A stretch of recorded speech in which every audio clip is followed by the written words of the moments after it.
Hello everyone, मेरा नाम ज्योति चौधरी और मुझे बहुत ही ज़्यादा खुशी होगी अगर आप अपना 1 मिनट निकाल के मेरे चैनल को सब्सक्राइब कर लें। तो हम बात कर रहे थे book think and grow rich की, जिसमें अभी तक मैंने आपको टोटल 10 स्टेप्स बताए, जिसको मैं आज आपको एक बार फिर से आगे के 3 स्टेप्स बताने के पहले रिकॉल करा देती हूँ। तो वो 10 स्टेप्स क्या थे, जिसमें से पहला स्टेप था हमारा कि डिज़ायर, हमारी डिज़ायर कितनी स्ट्रांग होनी चाहिए, वो कैसी होनी चाहिए। फिर था फेथ उस पर रखना बहुत ज़रूरी है ऑफ कोर्स। उसके बाद फेथ के बाद था सेल्फ सजेशन। उसके बाद फोर्थ स्टेप था हमारा कि हम किस तरीके से चीज़ों को डील करते हैं, स्पेशलाइज्ड नॉलेज किस तरीके से लेते हैं हम, ताकि हम अपने सपनों को आगे पूरा कर सकें। फिर हमारा फिफ्थ स्टेप था इमेजिनेशन, कि हम अपनी इमेजिनेशन को कितनी ज़्यादा स्ट्रांग बनाते हैं। उसके बाद था हम जब हम इमेजिन करना स्टार्ट करते हैं, उसके बाद था हमारा कि हम जो भी हमने इमेजिन किया उसको हम लोग किस तरीके से एक प्लान बना के आगे प्रोसीड करते हैं। तो हमारा जो सिक्स्थ स्टेप था वो था ऑर्गेनाइज्ड प्लानिंग। अब हम ऑर्गेनाइज प्लानिंग कर चुके हैं, तो ऑर्गेनाइज प्लानिंग के बाद अब हमें क्या करना है, हमें अभी नेक्स्ट स्टेप में हमें लेना है डिसीजन, जो हमारा 7th स्टेप था। डिसीजन लेने के बाद जो 8th स्टेप था वो था परसिस्टेंस। आप कोई भी चीज़ को करने की सोचते हैं ना, तो आपको उसमें कंटिन्यू करना पड़ता है। आप छोड़ देंगे तो वो चीज़ कभी भी सक्सेसफुल मतलब आपको सक्सेसफुल रिजल्ट्स नहीं दे पाएगी। ठीक है, तो अब आप परसिस्टेंस तो रह चुके हैं। अब 9th स्टेप था वो था कि पावर ऑफ मास्टरमाइंड। आप मास्टरमाइंड को कैसे यूज करते हैं, किस तरीके से आपको वो चीज़ हेल्प करती है कि जब आप एक ग्रुप बना लेते हैं वो आपको किस तरीके से आगे बढ़ने में हेल्प करते हैं। तो अब उस पावर को आप कैसे यूज करते हैं। उसके बाद जो हमारा 10th स्टेप था वो था the mystery of sex transmutation. तो ये थे हमारे अब तक के 10 स्टेप जो मैंने आपसे डिस्कस किए थे। तो आज मैं आपके बचे हुए बस 3 स्टेप्स हमारे बचे हैं और हमारी ये बुक कंप्लीट हो जाएगी।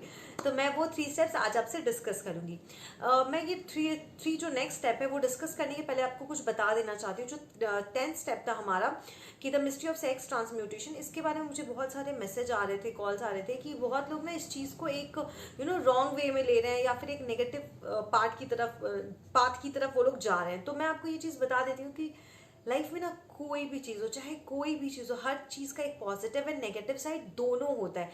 ये आप पर डिपेंड करता है कि आप इसको पॉजिटिव लेते हैं या नेगेटिव। आप एक बात सोच लो ना यार, एक इतनी अच्छी बुक है ये, आपको ये एक नेगेटिविटी की तरफ तो ऑफकोर्स नहीं ले जाएगी। तो आप पॉजिटिव सोचो ना, आप गलत सोच ही क्यों रहे हो, अपनी थॉट पे कंट्रोल करो। आपने जो बाकी स्टेप्स देखे हैं उन सब में तो आपको यही सिखाया गया है कि आपको पॉजिटिव रहना है किसी भी केस में। तो प्लीज़ आप किसी भी नेगेटिव थॉट्स की तरफ ना जाए, अपने थॉट्स को हमेशा पॉजिटिव रखें। तो चलिए आगे का विदाउट टाइम वेस्ट किए हम आगे के स्टेप स्टार्ट करते हैं। तो आज का जो मेरा 11th स्टेप है वो बहुत इंपॉर्टेंट है, वो है द सबकॉन्शियस माइंड। क्या होता है ना, सबकॉन्शियस माइंड एक ऐसी चीज़ है जिसपे हमारा एक माइंड का वो पार्ट है जिसपे हमारा कोई कंट्रोल नहीं होता, लेकिन वो सबकॉन्शियस माइंड ही होता है जो हमें डिसीजन लेने में, आगे बढ़ने में बहुत हेल्प करता है। क्योंकि अगर हम सपोज हमारे वो सबकॉन्शियस माइंड में बहुत ही गलत चीज़ें भरी हुई है, निगेटिव भरा हुआ है, किसी दूसरों के लिए जलन, कुछ ऐसा डर है बहुत सारा, तो वो क्या होता है ना, जब भी हम कोई चीज़ सोचते हैं ना तो हमारा माइंड उस चीज़, सबकॉन्शियस माइंड जो हमारा होता है ना, हमारा उसी चीज़ की तरफ फोकस करता है। तो बेसिकली हमें अपने सबकॉन्शियस माइंड में पॉजिटिव चीज़ें डालनी है। जैसे मैं आपको भी बता रही थी ना, पॉजिटिव रहो, पॉजिटिव रहो, पॉजिटिव सोचो, बिल्कुल वैसे ही। तो आप क्या करें ना, आप हमेशा पॉजिटिव सोचें, अपनी लाइफ में पॉजिटिव चेंजेस लाएं। आपने बहुत बार सुना होगा, जो लोग ना नेगेटिव सोचते हैं उनके साथ नेगेटिव होने भी लगता है, फिर वो उनको लगता है कि यार हम तो बहुत ही ज़्यादा अनलकी हैं, ये हैं वो है। तो प्लीज़ आपका सबकॉन्शियस माइंड को ना इस तरीके से प्रिपेयर करें कि वो पॉजिटिव चीज़ों पर ही ध्यान दें, वो पॉजिटिव ही सोचें। इससे क्या होगा ना, आपके माइंड को आदत हो जाएगी, तो आप किसी भी सिचुएशन में ना फिर नेगेटिव थॉट्स आएंगे ही नहीं आपको, आप चाह के भी नहीं ला पाएंगे। आपका दिमाग हमेशा आप अपने अंदर, मतलब कहने का मतलब ये है कि आप अपने अंदर इतनी पॉजिटिविटी भर ले, इतना खुद को स्ट्रांग बना लीजिए। ऑब्वियसली इसमें टाइम लगता है, ये कहना बहुत इजी होता है लेकिन करना बहुत टफ, मैं मानती हूँ। लेकिन आपको मैंने ये भी बताया, परसिस्टेंस, थोड़ा थोड़ा ही करें लेकिन करें ज़रूर, कोशिश तो करिए। तो इस तरीके से आपको अपने सबकॉन्शियस माइंड को बहुत स्ट्रांग करना है, बहुत अच्छे से उसमें खाली पॉजिटिव चीज़ें भरनी है। ये था हमारा 11th स्टेप। अब जो हमारा 12th स्टेप है वो है द ब्रेन। अब आपको तो पता है कि ब्रेन हमारा ऐसा चीज़ है जो बहुत साइंटिस्ट भी बोलते हैं कि हमारा जितना ब्रेन की पावर है उतना तो हम कभी यूज़ ही नहीं कर पाते हैं। जो यूज़ कर पाते हैं वो तो बहुत ही ज़्यादा जीनियस होता है।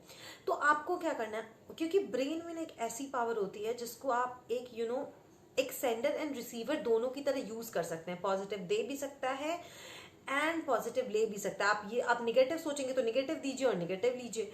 तो आपको अपने ब्रेन को ना वैसे प्रिपेयर करने की, आप अच्छा सोचें, आपके दिमाग में अच्छे अच्छे आइडियाज़ लाइए, अपने आपके पास जितने भी अभी तक स्टेप है उनके बारे में सोचिए, उन पर वर्क कीजिए, अपने माइंड को स्ट्रांग बनाइए, अपनी आपका जो मास्टरमाइंड का ग्रुप है आप उनसे चीज़ें डिस्कस करिए। आप ये सब करेंगे ना तो एक बोलते हैं ना कि बहुत पॉजिटिव एनर्जी आपके अंदर, एक टाइम ऐसा आएगा कि जब आपके अंदर इतनी पॉजिटिव एनर्जी आ जाएगी कि आप चाह के बिना निगेटिव चीज़ों के बारे में सोचेंगे ही नहीं। आपको लगेगा कि नहीं मैं ये कर लूँगा। तो अपने माइंड को ना इस तरीके से, अपने ब्रेन को प्रिपेयर कीजिए, उसको ये समझा दीजिए कि तुम कर सकते हो, उसको ये चीज़ सोचने ही मत दीजिए कि तुमसे नहीं होगा या तुम नहीं कर सकते। क्योंकि क्या होता है ना, हमारा दिमाग को हम जिस तरीके से और जिस तरफ ले जाएंगे ना वो उसी तरफ जाएगा।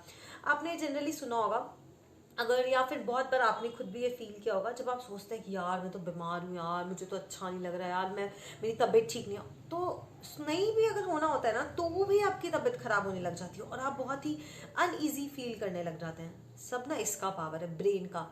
आप अपने ब्रेन को जैसे प्रिपेयर करेंगे वो वैसे ही वर्क करेगा। तो उसको स्ट्रांग बनाइए, अच्छी थॉट्स भरिए, अच्छे अच्छे नॉलेज लीजिए, स्पेशलाइज्ड नॉलेज लीजिए। वो जो पिछले स्टेप्स है ना, आप धीरे धीरे आप आगे बढ़ रहे हैं, आप समझ रहे हो, अब आप आए हैं ब्रेन तक, तो आपको वो ब्रेन तक आने के लिए और ब्रेन को स्ट्रांग बनाने के लिए आपको वो पिछले स्टेप्स भी अच्छे से फॉलो करने पड़ेंगे। तो ये था हमारा 12 स्टेप। अब हमारा है 13 स्टेप, 13 नंबर, जो लास्ट एंड फाइनल स्टेप।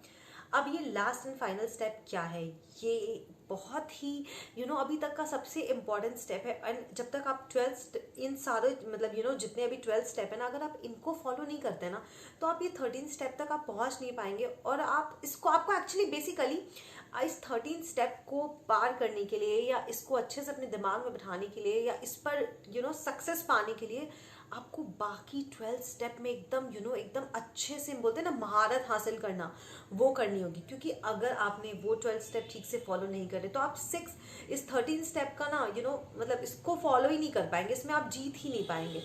तो ये 13 स्टेप क्या है मैं आपको बताता हूँ। ये है 6 सेंस। यस, आपने सुना होगा कि बहुत बार आपने महसूस किया होगा कि कुछ गलत होने वाला रहता है तो आपको समझ आ जाता है, आपका एक सबकॉन्शियस माइंड या आप एक सिक्स सेंस ना आपको गलत चीज़ें करने से रोक देता है। बहुत बार आपको एक अजीब सा एक एहसास होता है कि कुछ तो गलत है, या फिर कुछ अच्छा होने वाला रहता है तो लगता है कुछ तो सही है। तो आपको क्या करना है कि आप अपने सिक्स सेंस को ना बहुत स्ट्रांग बनाइए अच्छे से, मतलब इन 12 स्टेप को इतना अच्छा कर लीजिए, इतना स्ट्रांग कर लीजिए कि सिक्स सेंस ना आप एकदम इस पर जीत पा सकें, इस पर काबू पा सकें। क्योंकि सिक्स सेंस बेसिकली हमें, जो हम बोलते हैं ना कि हमारा पूरा जो नेचर होता है, ये एक नेचर में एक ऐसी शक्ति होती है यूनिवर्स में, जो एक होता है ना इनफाइनाइट पावर, वो होती है। तो आपका फिर माइंड ना उस इनफाइनाइट पावर से कनेक्ट करता है अगर आप इन सारे स्टेप्स को बहुत अच्छे से फॉलो कर लेते हैं और आप अपने सिक्स सेंस को यूज़ करते हैं। तो अगर आप अपने सिक्स सेंस को यूज़ करेंगे तो आप नेचर के, आप पूरे यूनिवर्स के उस इनफाइनाइट पावर से कनेक्ट कर सकते हैं। बट ये इतना ईजी है क्या? नहीं, ये बिल्कुल इतना ईजी नहीं है। इसके लिए आपको बहुत बहुत बहुत ज़्यादा पॉजिटिव एनर्जी चाहिए। आपको बेसिकली पता है सबसे बड़ी चीज़ क्या चाहिए? आपको अपने मन से ना डर भगाना होगा। डर किस चीज़ का? मैं हार जाऊंगा, मैं कुछ गलत कर रहा हूँ, कुछ गलत होने वाला है, मैं शायद आगे नहीं बढ़ सकता, मुझसे हो नहीं पाएगा, लोग क्या कहेंगे, वो चीज़ छूट गई है कहीं, शायद वो मैंने कुछ गलत कर दिया, मैंने गलत बोल दिया। इतने डर होते ना, मैं ये कर रहा हूँ तो मैं हार गया, तो हमारे माइंड में इतने डर होते हैं कि वो डर ना हमें कभी आगे नहीं बढ़ने देता। हमारी जितने भी इमेजिनेशन, थॉट्स, पावर होते हैं ना, वो उन सबको एक लिमिट में ला के रोक देता है। तो अपने थॉट्स, अपनी इमेजिनेशन, अपनी पावर को लिमिट में मत रहने दीजिए। आप आराम से करिए, आगे बढ़ते रहिए। आप अगर डर वाली फीलिंग आपके अंदर रहेगी ना, तो आपके जितने भी थॉट्स है, जितनी भी प्लानिंग है, वो सब एक जगह अटक के रह जाएगी। तो उसे अटकने मत दीजिए। अपने मास्टरमाइंड ग्रुप के साथ बैठिए, उनके साथ बातें करिए, नई नई चीज़ें सीखिए, आगे बढ़ने की कोशिश कीजिए और डर को दिमाग से निकाल दीजिए। किसी भी चीज़ के डर को अपने पर हावी मत होने दीजिए। तभी आप नेचर के, यूनिवर्स के उस इनफाइनाइट पावर से खुद को कनेक्ट कर पाएंगे। तो बहुत बार जब आप कुछ गलत डिसीजन लेने वाले रहते हैं ना, तो आपको एक अचानक से हिट करता है, नहीं देयर इज समथिंग रॉन्ग। जब कुछ अच्छा करने वाले रहते तो एक बहुत ही पॉजिटिव एनर्जी अंदर आ जाती है कि नहीं ये सही है, मैं सही कर रहा हूँ। तो बेसिकली आपको यही करना है कि आपको पॉजिटिव सोच से अपने आप को इतना भर लेना है ना, इतना ज़्यादा कि आप ना खुद को बहुत किस्मत वाला समझने लगे। आपको लगा यार मैं तो बहुत ज़्यादा लकी हूँ, मैं तो जो चीज़ करूँगा वो अच्छी ही होगी, वो पॉजिटिव ही होगी और मुझे डरना नहीं है। लोग बोल रहे हैं, बोलने दो, आप एक कान से सुनिए, दूसरे कान से निकाल दीजिए। और अगर ये नहीं कर सकते ना तो अपने कानों को बंद कर लीजिए, क्योंकि कहावत है ना, लोगों का काम है कहना, कुछ तो लोग कहेंगे, लोगों का काम है कहना, ये चलता ही रहेगा हमेशा। तो आप उन सब चीज़ों पर ध्यान मत दीजिए और अपने आइडियाज़ पर वर्क करते रहिए। तो वाओ, हमारी एक इतनी अच्छी बुक जिसके कुल 13 स्टेप थे वो आज फिनिश हो गए। थिंक एंड ग्रो रिच, जिसको आपने हर दिन कुछ मिनट्स दी और आपकी ये बुक खत्म। आपको बेसिकली मैंने पूरा एक समरी फॉर्म में से समझा दिया है, बता दिया है। लेकिन बहुत जन होंगे जिनको ये बुक परचेस करनी होगी, या फिर जिनको मन होगा कि बहुत होता है ना कि हमें बुक ही पढ़नी है, तो मैं इस वीडियो के डिस्क्रिप्शन में इस बुक को आप कहाँ से परचेस कर सकते हैं मैं उसका लिंक डाल दूंगी। तो आप वहाँ से आराम से इसे परचेस कर लेना या पढ़ लेना, आपको जो भी मन हो, मैं सारे डिस्क्रिप्शन नीचे डाल दूंगी। तो अब आप कोई और ऐसा बुक है जिसके बारे में आप मुझसे जानना चाहते हैं या आप सुनना चाहते हैं कि हाँ मैंने सुना है कि ये बुक बहुत अच्छी है, आप इसके बारे में हमें समरी बता दीजिए, तो प्लीज़ मुझे कमेंट करके ज़रूर बताना। आप और आप सब अपना प्लीज़ अभी ध्यान रखिए। आपको पता है हम कितने टफ टाइम से जा रहे हैं। और हाँ, मैं एक मैसेज देना चाहती हूँ कि आजकल देख रहे हैं कि बहुत सारी अफवाहें फैल रही हैं कि आप ये करिए तो इससे आपको कोरोना नहीं होगा, आप अदरक लहसुन का पेस्ट खा लीजिए तो मिक्स करके। अरे बाप रे, क्या हो रहा है ये सब, मतलब कुछ भी लोग बोल रहे हैं। मैंने हाँ यहाँ तक ये भी सुना है कि आप अपने बाल हटा दीजिए, तो बाल शेव करा लीजिए, उससे आपको कोरोना नहीं होगा। ऐसी 1000 बातें जो हर दिन व्हाट्सएप ग्रुप है ना कहीं से आपको अफवाहें मिलती रहती हैं। तो प्लीज़ आप इन सबको नो बोलिए, आप इन सब पे ट्रस्ट मत करिए। जब तक आप कुछ ऐसा आपको कुछ प्रूफ के साथ नहीं दिखता है, तब तक आप इन सब चीज़ों पे ध्यान ना दें और ना ऐसी अफवाहें फैलाएं। एंड अपने घर पे रहे एंड सेफ रहे। तब तक Tata, thank you so much. And मेरे चैनल को सब्सक्राइब करना प्लीज़ मत भूलना।